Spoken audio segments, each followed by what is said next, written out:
मैं दावते कलाम दूंगा किरण मुंतहा को कि वो आए और अपनी शायरी सुनाए। किरण मुंतहा। वहशत बढ़ाई चलते हुए, हवाए तुंद ने वहशत बढ़ाई चलते हुए, वगरना मैं तो इसे रायगां समझती थी। ज़बान काट के ले जाते थे बड़े सरदार,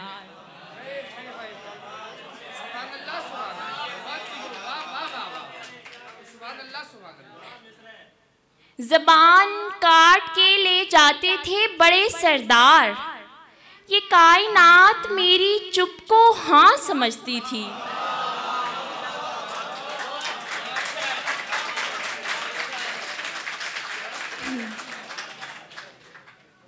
और बजाई बीवी समझता रहा वो लौंडी मुझे, बजाए बीवी समझता रहा वो लौंडी मुझे, जिस आदमी को मैं अपना मियाँ समझती थी।